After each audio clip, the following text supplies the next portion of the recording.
Rescued in the South, more than 40 small breed dogs will soon be up for adoption through the ASPCA. They were saved from a Tennessee puppy mill.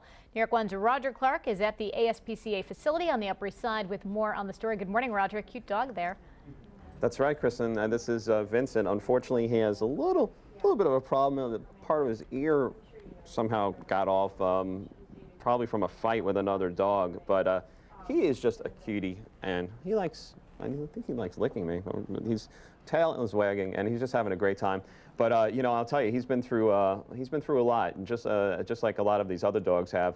And when they come through these puppy mills. And to talk a little bit more about that, Trish McMillan is here from the ASPCA. You have a friend with you as well, right? Yeah, this one doesn't have a name yet. He's a Lhasa Apso. He's typical of the kind of breeds they have. They have a lot of the non-shedding breeds, but what people don't realize is that these dogs their hair will grow for their entire lives, and what happens if you don't groom them is that they'll get all matted. If you take a look at all the clumps of hair, they get quite filthy, and it's really not good for them. It's like having somebody pull your hair all day, every day. And that's just an example of what's going inside these puppy mills. You guys are fighting against so hard, right? Yeah, they're like factory farms for dogs. It's just a large-scale breeding operation. No concern is given to the dog's care. A lot of them are not getting veterinary care. They're not getting fed properly. They're standing in their own waste. It can burn their little paws. It can clump up on them, and it's a really sad way to live.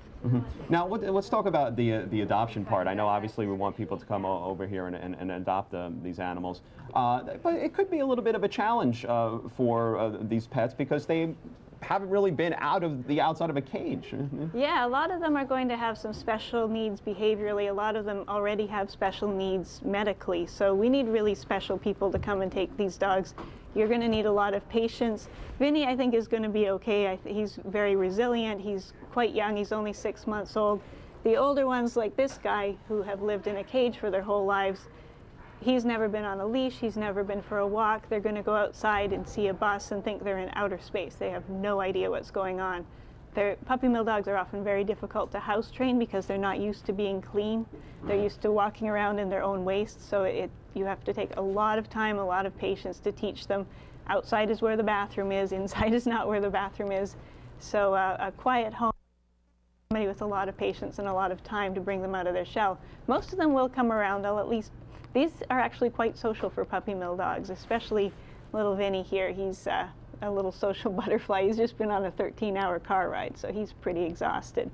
Well, Trish McMillan, thank you very much for joining us this morning. We just want to let people information. There's two ways. One, you got aspca.org, and then here's the phone number. It's 212-876-7700, and it's extension 4145 if you want more information. Once again, could be a bit of a challenge adopting one of these pets, but certainly rewarding in the end, no doubt about it. And if you let's look at Vincent. I mean, come on, Kristen, look at this guy. It's tempting me, I have to tell you, Roger. Right, well, isn't it? Let's hope they find some good homes. Thanks so much. Yeah. Dozens of dogs are looking for new homes here after they were rescued from a puppy mill down south. As our Roger Clark tells us, it's been a rough road for these neglected pups. Elvis the Pekingese endured a 13-hour trip to the ASPCA in Manhattan, a long way from where he was discovered in Tennessee. Most of the animals were in pretty atrocious condition. ASPCA investigators and local authorities found these dogs and more than 200 like them when they raided a so-called puppy mill. The mills mass-produce puppies for the pet store industry, raising them with little to no food or water and poor ventilation in feces-encrusted pens. Most of the dogs were sent to other shelters down south. 43 made the trip here, many with matted fur, mange, sores, and bad teeth. They tend not to take good care medically of the dogs because it's less expensive to produce puppies if you're not grooming them, if you're not vetting them properly. The challenge now for vets here is to get the sick animals back to health so they can be put up for adoption. And those deciding to take in these dogs may find it takes a little more patience since many were seldom or never outside of the cages they were kept in. The older dogs are probably going to need sort of a quieter home, somebody who's got the time to spend training them and desensitizing them and getting them used to the world. But McMillan says for the right person, the results will make it well worth it.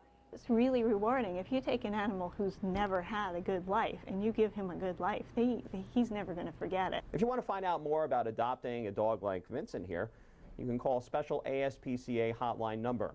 For more information on fighting puppy mills, check out the ASPCA's website.